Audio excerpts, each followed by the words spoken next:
Hello friends, তোমরা সবাই কেমন আছো? আশা করি ভালো আছো, আর আমিও ভালো আছি। আজকে আবার একটি নতুন ব্লগে তোমাদের সবাইকে স্বাগত জানাচ্ছি। আই হোপ তোমাদের ব্লগটি একটু হলেও ভালো লাগবে। বাড়ি থেকে আসার সময় এই দৃশ্যটা খুব সুন্দর লাগছিল, তাই তোমাদের সামনে একটু তুলে ধরলাম। আর আমি দুদিন ছিলাম না, বাড়িতে ছিলাম, তাই তোমাদের সামনে ভিডিও আনতে পারিনি, তার জন্য ক্ষমা চেয়ে নিচ্ছি। আর এই যে দেখো, ট্রেনে বসে বেশ ওয়েদারটা ভালো ছিল, তো ওই সময় খুব সুন্দর লাগলো ভিউটা, তাই তোমাদের সামনে চলে এলাম।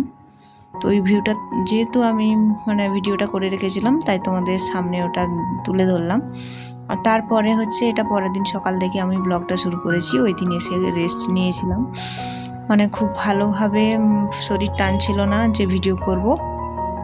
এমনিতেই দুদিন ভিডিও দিতে পারিনি, তারপরে আবার এই সকাল থেকে ব্লগ শুরু করলাম।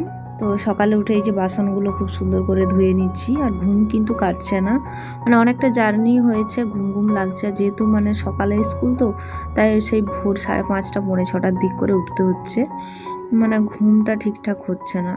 তো ভাবলাম একবার যখন উঠেই পড়েছি, ঘরের কাজগুলো করেই নিই, আবার যদি শুয়ে পড়ি তাহলে কিন্তু আর কাজ হবে না। তো তার জন্য উঠে এই যে বাসন টাসন সব কিছু ধুয়ে নিলাম। এবারে রান্নাটাও ভাবছি তাড়াতাড়ি বসিয়ে দেবো, আর এটা একটু লেটে করছি কারণ ও স্কুলে গেল, তারপরে আমিও ফ্রেশ ট্রেশ হয়ে তারপরে এই যে গ্যাসটা মুছে নিলাম, তারপরে ভাতটা বসিয়ে নিলাম।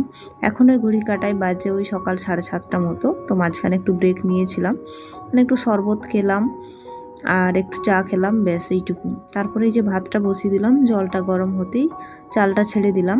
ভাবলাম গরমটা বেরোনোর আগেই, রোদটা বেরোনোর আগেই ভাতটা করে নেব। আর ভাত একটা যে তরকারি একটু করে নেব, তার সাথে একটু আলু হাতে দিয়ে দিলাম।